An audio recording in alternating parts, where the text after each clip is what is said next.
Be advised, if the opinions and views of the hosts and guests do not reflect those of the station.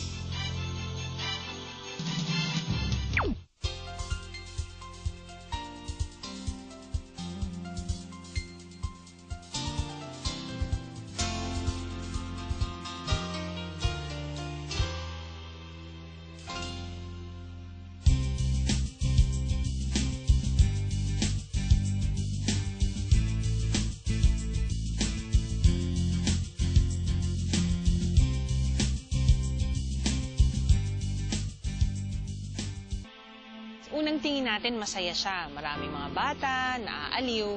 Pero sa totoo lang, sa likod ng mga marine parks ay isang malungkot na kwento ng captivity.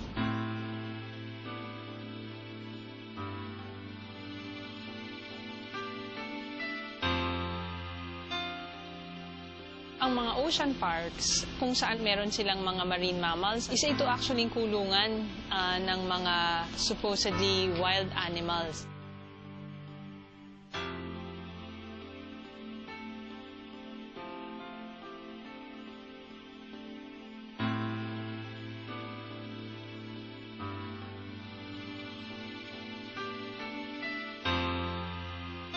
Hinugot yan mula sa karagatan. Kasama nila yung mga pamilya nila. Nung sila'y malaya pa, lumalangoy-langoy. Bagamat tingin natin masaya siya, sa likod niyan, ginugutom yung mga hayop para sumunod sa utos. Dahil hindi mo mauutusan gumawa ng kahit na ano kung hindi yan gutom.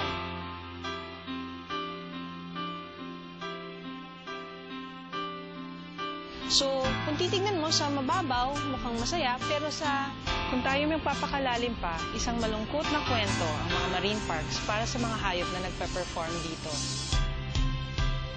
Good evening, ladies and gentlemen. Welcome to Philippines Uncut. I'm your host, Buddy Kunana. Now, this show tonight is all about dolphins. Now, dolphins are very familiar to all of us. We watch them on TV and in films. We fawn on their likenesses in pop culture and stuffed toys. And we are enthralled by their amazing beauty, their intelligence, and their grace. And tonight, we're going to talk about dolphin captivity and the shocking wholesale slaughter of dolphins in some parts of the world, including Japan. Joining us in the studio are two animal rights activists and advocates. We're joined first by Ms. Trixie Concepcion, and she is the Regional Director of Earth Island Institute Philippines. Joining her is Ms. Ana Cabrera, who is the Executive Director of Philippine Animal Welfare Society, or PAWS for short. Welcome, ladies, to Philippines Uncut. Thank you for having us. And good evening to you, Buddy. Thank you very much. Let's start by talking about your organizations. Let's start with the Earth Island Institute Philippines. Yeah. Earth Island Institute is actually the local office of Earth Island Institute in the United States. We are a grassroots organization which has over 40 projects all over the world. One of our biggest projects is the Dolphin project, which aims to free all captive dolphins all over the world, as well as protect dolphins from fishing industry, like the tuna industry. So that is one of our biggest projects in the world. And, well, one of the biggest engagements we have is with Taiji, Japan, where one of the largest slaughter, the most cruel and the largest slaughter of dolphins occur in the whole planet. How big exactly? You said Earth Island Institute is it's an international organization. How many chapters do they have all over the world? The head office, we have about 40 projects based in the United States, and we have about, I think, a handful of projects based outside of the United States. We have over 25,000 members. Wow. Members, meaning they can get updates about the activities of the organization, they get newsletters, and they can participate in each and every project they wish to of the Institute. In Asia, I mean, are there a lot of activities of this organization? Yes, for one, we have our campaigns are quite big in Asia. For example, in Taiji, Japan, that's our #1 project. And then we also have the project in the Solomon Islands, where we are also trying to convince local populations to give up their centuries-old practice of hunting and killing dolphins. Okay. We also have the project in Indonesia, where in some remote islands they catch orca whales for food. And of course, in this whole entire area, East Asia Pacific area, we conduct the largest food auditing system, where we audit tuna canning companies to make sure that the process of catching the tuna fish is not detrimental to dolphin populations in the oceans. Okay. Now, let's go to Anna. Talk about PAWS. Nice name. Yeah, we're very basically a local group, and we're more known for advocacy in the dog and cat protection. But actually, PAWS is for the protection and promotion of all animal welfare. All animals, not just domesticated animals, but even wild animals. It's just that we're a volunteer group, primarily volunteers, and we're an all-Filipino group. And we have volunteers, mostly doing shelter work, caring for the dogs and cats that have been victims of cruelty and abuse. And then we lobby for laws that seek to expand protection of animals in the Philippines. And you've been quite successful, no? With some of the legislation that you guys have tried to pass or have passed. Yes, we actually lobbied for the Animal Welfare Act, and it's the first ever anti-cruelty law of the country, and this is the first in Southeast Asia that we had. But it's up for amendment, and we are pushing for the amendment because it's a 14-year-old law, and the penalties prescribed are a bit outdated, and they're not really becoming a deterrent for cruel people. Yes. They lack teeth. Yes. All right. So good luck in that endeavor. Let's talk about dolphins now, which is really the main thrust of our show. Trixie, how are dolphins unique as a species in the animal kingdom? I mean, how come you guys are focusing on dolphins? Yeah. Actually, we're focusing on dolphins in particular because some human activities like fishing and like the dolphin show industry is creating a situation where some of the populations are now endangered. In particular, you have the dolphin hunts in Taiji, which is just indiscriminately killing several species of dolphins and whales. So why are we focusing on them? They're also, according to scientists, one of the more intelligent animals in the animal kingdom.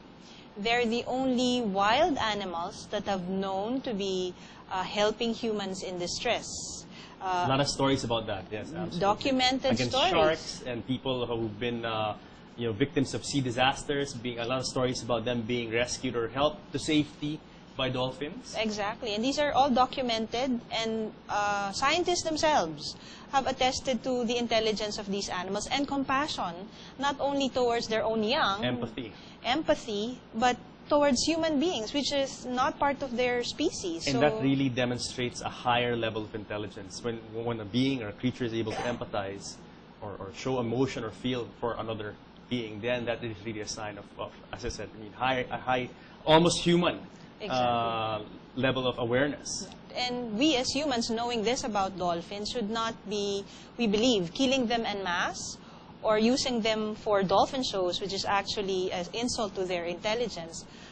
To us, it's better to actually watch these majestic animals in the wild. Before we go there, how smart are dolphins really compared to dogs? Because man's closest interaction, and I'm sure Anna will agree with me, are cats and dogs. I'm personally a dog lover, not a cat person, but both are smart. But when people talk about smart animals, first thing comes to mind, dogs. How smart are dolphins when you put them side by side? I think the dogs, are they smarter than dogs? Well, some scientists say in terms of brain size, dolphin has a larger brain size than a dog. And then in terms of like activities that they can do, how they can play around with things, sometimes the dolphins have a higher level of playfulness than dogs. They can manipulate things, a sense of being playful. That shows a high intelligence. But very similar to dogs then. They're like dogs in the ocean. That's right. Very similar in many ways. That's playfulness, intelligence, attachment to humans, closeness to humans. But they're wild. But they're wild. Yeah, they were never domesticated at all in their biological evolution. So that sets them quite apart. Are they dangerous in the wild? Yes and no. In the wild, the research is that when you have dolphins in captivity, that's when they become more dangerous. But in the wild, they are dangerous to one another. Like orca whales, they can kill bottlenose dolphins for food or small porpoises for food. Course, yeah. So they are dangerous to one another. But when you put them in captivity, that's when they become dangerous to humans. Okay. Let's talk about how the two of you got together. I understand that you two ladies have known each other for a long time, and it's been a collaboration over, not a few years. How did you hook up?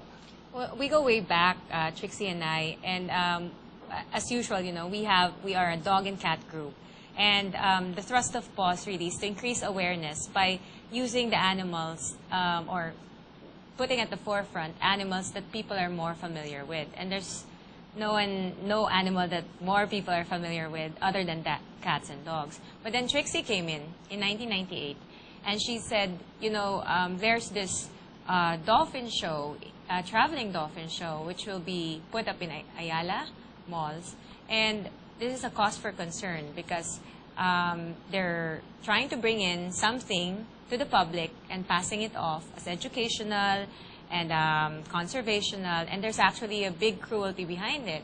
And me, as a volunteer PAWS then, we didn't really understand the cruelty behind it. And when she gave us all these materials, scientific evidence that these wild animals are taken forcibly from their pods, and they're forced to perform, and they're really, their wild spirit is, they're shattered just so to make them perform, we began to understand that making dolphins perform for our entertainment is the most cruelest thing, most unethical thing that humans can do to a wild, free spirit. Yes. Interesting what Anna said about being separated from, the dolphin being separated from its family or its pod. You said the pod. Is that what you call the dolphin grouping? Yes. Pod? Okay. Now, you mentioned dolphins are very social animals. Do they really have that kind of connection with, can they identify with a dolphin family? Exactly, yeah. They have that kind of awareness. That's right, yeah. When it's been documented that when a mother gives birth to her young, she and her baby can stay together for several years. The baby also identifies with females in the pod, like aunts. If the mother needs to feed and she goes away from the pod, the aunts will actually go and assist the baby to swim. So there's that kind of structure where they have a family, where when somebody needs to go to feed or whatever, there's a next of kin to take care. They look after each other. Yeah. They identify with each other. They know they have roles as well. Exactly. Wow. Exactly. Now, the video that we showed before we came on cam was a video of Earth Island Institute. That's right. An Earth Island Institute production, and That's it's available on YouTube. And it showed us a clip of what Anna was saying about the cruelty that dolphins experience when they are brought into captivity. What is wrong with captivity in a nutshell? Why is it cruel, Trixie? From the time that dolphins are caught in the wild, Yes. because no wild dolphin will willingly go with you. So you have to fight off their family members who will try to defend whoever you're catching. That happens? That Yes. will happen. And because the dolphin show industry would always choose a young female animal because they're trainable. And they can breed. They can breed, and they're not as hostile as the males. So they will choose young females, and the rest of the pod will usually try to protect this particular animal, and you have to fight them off or injure them or at worst kill them so you can get this animal. When you have already brought them in captivity, you have to train them to obey your commands. So they can jump through hoops, they can bounce balls on their snout, and you cannot do that with a wild animal unless you train it. So these actions of the dolphins we all enjoy, guilty as charged. Unknowingly, I've watched dolphin shows and I've seen them, as you said, jump through hoops and balance balls on their snouts. This is not something that they do in nature. This is something taught to them by man. They don't have these skills, or they don't have this inclination in the wild. Correct. You never see a wild dolphin bouncing a ball. You never see a wild dolphin jumping through a hoop because there's no hoops in the ocean. These are learned behaviors which has to be imbibed by the animal. And the way they do that is they starve the animal for days or maybe weeks until the animal comes into submission. And they train the animal in such a way that if they do whatever the trainer wants, they are rewarded with dead fish. No wonder in some of these dolphin shows I've seen here and overseas and on TV, the trainer always has a bucket. And after every trick, he's like, he throws a fish or like a sardine or a mackerel, I don't know what it is, but throws it and the dolphin catches it, and then after every trick. Exactly. So that's what you see. It's a hungry animal. The animal that you see over there, it's hungry. Otherwise, we want to challenge the trainers. Give it all the fish it wants, and let's see if it will obey you the moment you ask it to jump through a hoop or like bounce a ball. Would you know how long the dolphin is, quote unquote, starved before they're given their first lessons so that they'll submit? According to Rick O'Barry, Who's Rick O'Barry? Rick O'Barry is a former trainer of Flipper.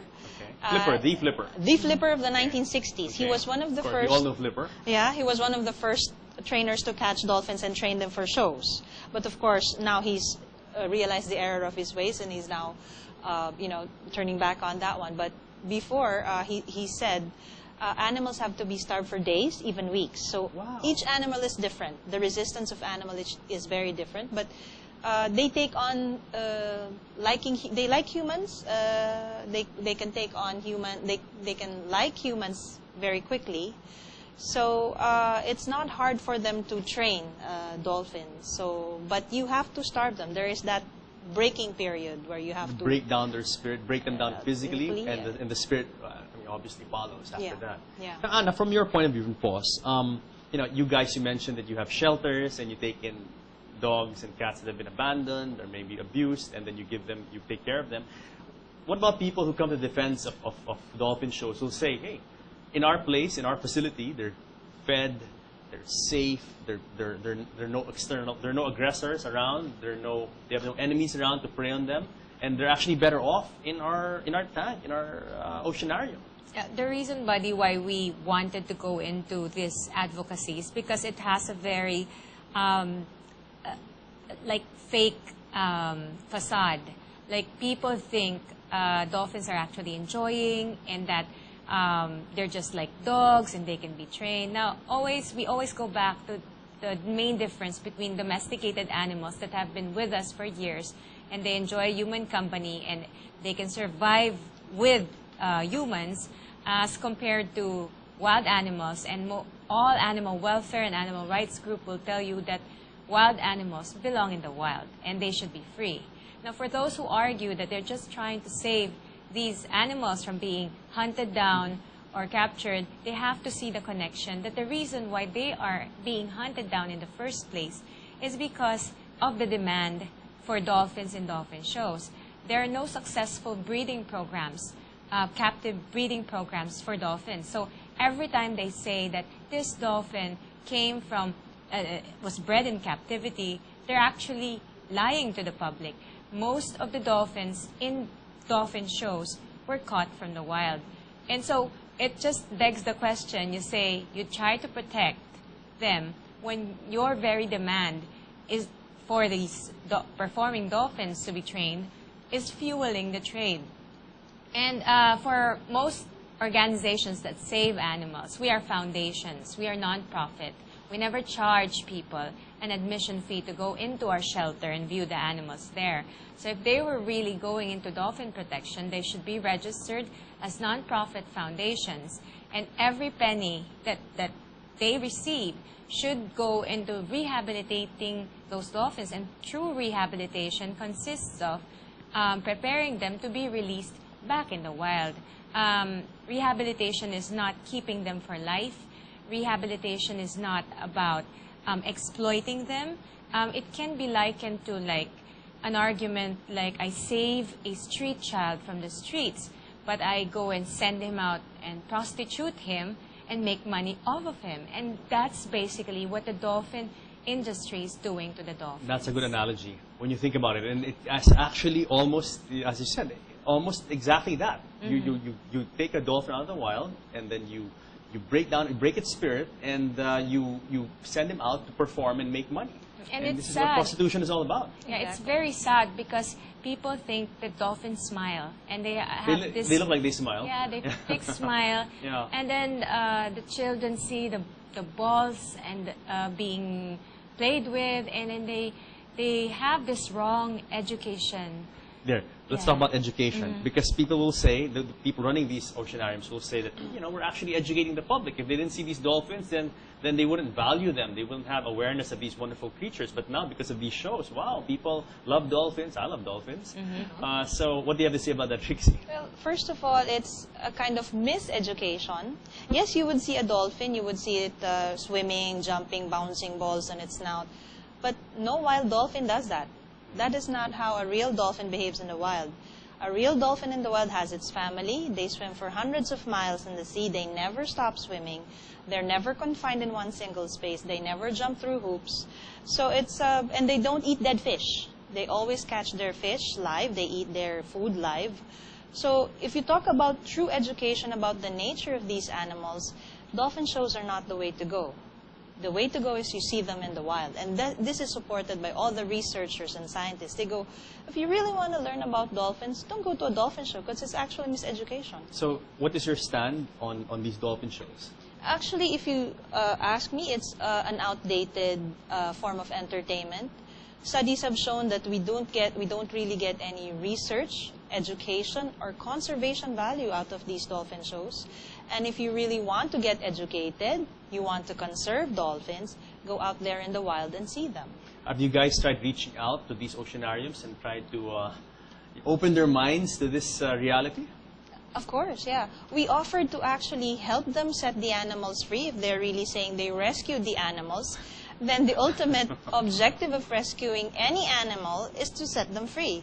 But unfortunately, the commercial side of exhibiting marine mammals is bigger. And if you've paid, according to reports on Taiji, if you pay as much as $300,000 for one animal there, of course you want to take back your money. And so how do you do this? You use the animal for shows and for commercial profit. At this juncture, we actually have a special guest in the studio, and we have with us Del the Dolphin, who's come from who's joining us from the ocean, straight from the ocean. So, and he's carrying with us a short public service message. So, Del, I think this is him. Or it's Del saying, "Set me free. Don't watch dolphin shows." But he's a star. How can they not watch dolphin shows? Huh? Better watch him in the wild. Yeah. That's where he's free, that's where he's happy, that's where with his family. Where would be the best place to watch Del the Dolphin? In the Philippines? Yes. You have one in Bohol, in Pamilacan. They've converted their dolphin hunting ways to dolphin watching. They're setting up dolphin watchings here in Luzon, in Batangas. They're also trying to set up dolphin watch. And there's a good one in Dumaguete as well. So, and these are operated by communities. They don't need to catch the dolphin. They don't need to build a big oceanarium and spend so much money on it. But the people actually earn by watching dolphins in the wild.